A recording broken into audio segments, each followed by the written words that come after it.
welcome back to the podcast. In today's episode, I'm going to speak on nobody will ever care about your future more than you.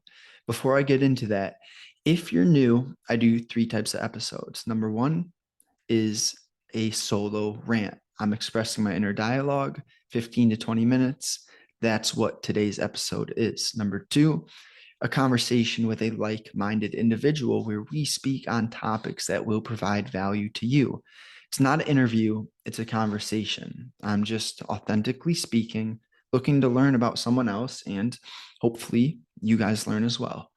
And then number 3, once I get some questions, you could send questions, topics, ideas into agliscuscapital@protonmail.com.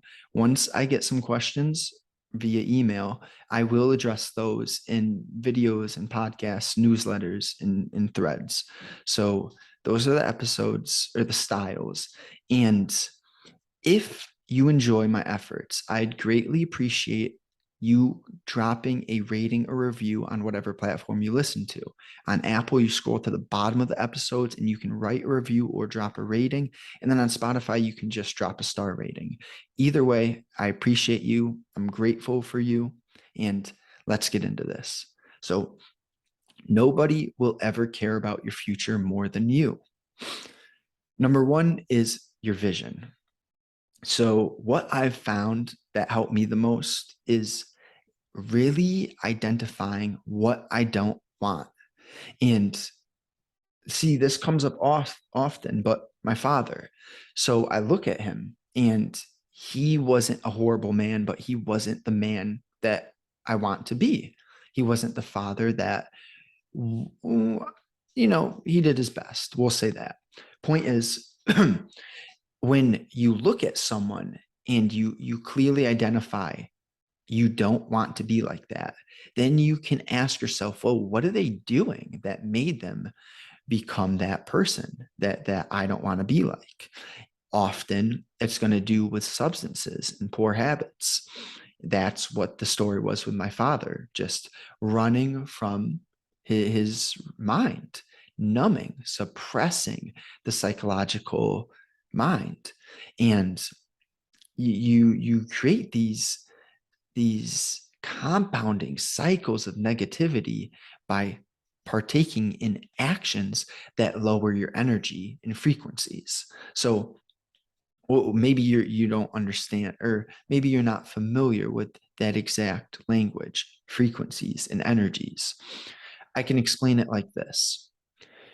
How do you feel after you go to the gym?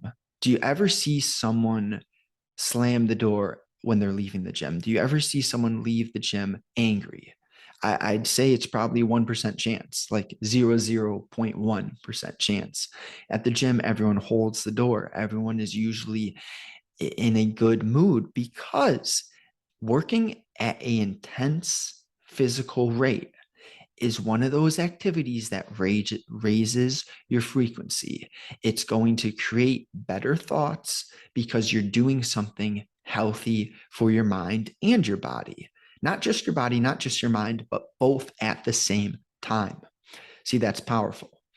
And quick tip, if you're at the gym, you're so much better off to remind yourself within the inner dialogue, I'm doing this for my future self. I'm doing this so I could be a healthy grandparent.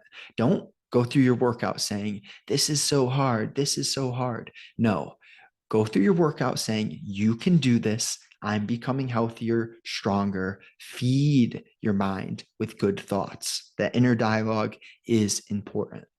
So you get clear on what you don't want. You don't want to be broke. You don't want to be codependent. You don't want to be addicted to substances, and you don't want to lose your cool. So those are just a few things for me personally. Then your vision correlates with what are your responsibilities? What are you going to take into your I don't know, what's the word? What do you choose to do on a daily basis that is going to further the world, to how are you making a positive impact on other people, on animals, on something somehow. The point really comes down to, if you don't have responsibility, you're not going to have any meaning. And if you don't have meaning, you're miserable. So you need a balance between, of course, you want downtime. You want to be able to relax. But if you just have downtime and just relaxation and no responsibility, that is not a happy life. It's not a fulfilled life. And I used to wish for an easy life. Back in high school, this was my vision. Get rich and then don't have any responsibility because I got rich. What a shit vision. And I didn't know what I didn't know. So now 5 years later, been out of high school since 2017. It's like I've completely realized, yeah, money is a tool and money solves money problems. If you don't have a lot of money or a good amount of money, you will have more problems. But that doesn't mean there aren't problems that money doesn't solve. Okay. So external things don't solve internal problems. If you have an internal problem, it requires this internal work, developing of the self. Yeah. So number 2, being present. And that's like a cliche. It's tossed around a lot. So I'm going to describe what it actually means to me and how you can be present. Are your actions aligned with your longer term vision? That's like number 1. If I want to be intelligent, strong, kind, and influential, I'm not going to be unintentional with my days. I'm going to value my 24 hours. You do not become great at anything or get uncommon results by doing common things or get great by accident. That is not how it works. So Kobe Bryant, how did he get great at basketball? Oh, the man worked more than everyone else. Every NBA player, every sports person has the normal practice. So what did Kobe do? He woke up and did an entire whole practice before everyone else was awake. And of course, what I was questioning when I heard this was, is it sustainable? How can you create a higher level but sustainable lifestyle? And my answer over time is, see, all these other people who are average, the other, let's say in Kobe's example, NBA players, they are doing things like partying and going out to dinner and other activities. Meanwhile, Kobe probably cut out certain distractions or certain activities because his priority was clear. So not everyone is going to want to be the Kobe of your industry. Not everyone is going to want to be the best at what you're doing. I really don't care about being the best podcaster. I care about being the best person, the best Justin. There's a difference. I'm not competing with Jordan Peterson. I'm competing with the lower version of myself. And I recognize anytime that I am not holding those high standards, yeah, that needs to change, or else I am going to go backwards. It's simple. So, what's your vision? That's why I did the vision first. You got to get clear on where you're headed, but then you figure out, okay, what's holding me back from my vision? And are the daily actions I'm taking actually moving me to where I want to go? It's simple. If you're not taking the actions, you're not going to get where you want to go. Okay. So then what's holding you back? Usually it's the actions that aren't aligned with your vision. If you want to be a high level athlete, I can guarantee you that alcohol is holding you back. I can guarantee you that factory made foods are holding you back. If you're watching porn, that's holding you back. So you have to be honest with yourself. See, it's hard to always tell the truth, but you know what you definitely can do?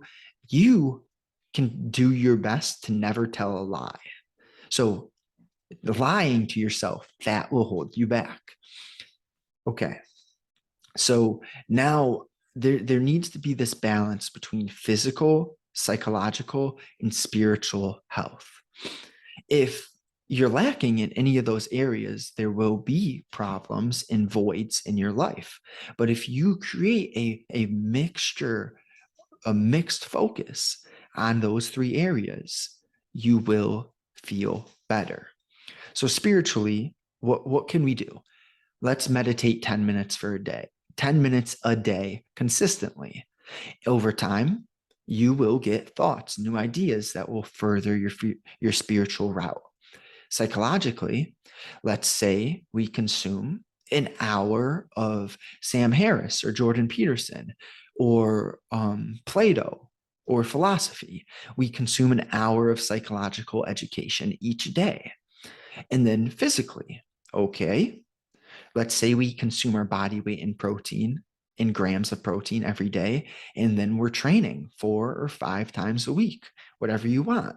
So now you have 3 actionable steps: spiritual, 10-minute meditation a day; psychological, an hour of education a day; physical, the right number of grams of protein according to your body weight; and then consistent exercise. You do those 3 small things, I guarantee your life gets better. And I'm not saying it's going to be easy to get yourself to do those 3 things. That's where the challenge, the resistance comes in. See, doing this podcast is not hard for me. It's sitting down to do the podcast that's hard for me. Writing, reading, anything, trading the stock market, that's not hard for me. It's just sitting down and actually blocking out the time to do the task. Once you sit down, it's much easier to follow through on what you told yourself you're going to do, but you have to get yourself to start. So that's why I recommended just 10 minutes of meditation, because if I tell you an hour, you're not going to do it. I'm not going to do it. If I tell you 30 minutes, I might not do it. You might not do it. So we start small and then we build. Third, we have solitude. So can you be alone? This was big for me. I could not be alone in high school, not at all. If I wasn't with my girlfriend, I was with my friends. If I wasn't with my friends, I was playing football with the team. I was never alone. And I had no idea how much being alone, just a little bit, would have benefited me. I was just running from thoughts, and not in this bad way, but I compared being alone with being a loser. And that's just not the case. If you're alone and you're doing meaningful work, you're leveling your character up. See, I used to play RuneScape, and there's this character, you got like 30 fucking skills. You level up all the skills. But what happened now? I cannot play video games anymore because the realization occurred, dude, you're a real life character too. How about you level up your real life skills? Isn't your real life more important than the fucking fake video game? Yeah. So that's just my point of view right now. And then, so you're with your breath from birth to death. That's the only thing you're with, is the inhale and exhale. Your mom will be gone, your dad will be gone, your brothers and sisters will be gone. And I'm not saying this in a negative perspective. This is just life. We will pass away one day. And wouldn't you rather know that you invested your time, you did good things with your time, rather than be filled with regrets that you lived a fucking fake life, a life that your grandpa wanted you to live, not one that you wanted to live? Regret comes much more from inaction than from taking action. So you're better off to bet on yourself, Take action. Maybe you fail, maybe you get rejected, but the pain is quick that way. And you're not wondering forever. If you don't take action, the question, what if, will never go away. You will never have an answer. So you might as well try the thing. Go get rejected. I am happy for you. If you go and get rejected, that's much better than not trying. So do the thing. Do the thing. Don't try, but do the thing. And lastly, become an excellent individual. This is what solitude will wake you up to. I had no interest in being the best person I could be until I found myself alone more than usual. This was because I wasn't enjoying time with my friends anymore. They weren't aligned with my vision. I wasn't enjoying time with the girl anymore, was not aligned with my vision. What did I do? I said, well, if I'm not enjoying the time with these people anymore, I'm not going to spend time with them. So that led me to solitude, and solitude led me to working on myself. If you enjoyed this, please share it with a friend. That's what is the most important to increase the reach. And hey, if you enjoyed it, don't you want more people to listen? So thank you so much for listening to the conversation, and just enjoy your day. Don't be too hard on yourself. Don't have too many expectations, but do the actions that will align you with your higher self. Don't take part in these activities that make you feel guilty and regretful. Enjoy your day. Thank you so much.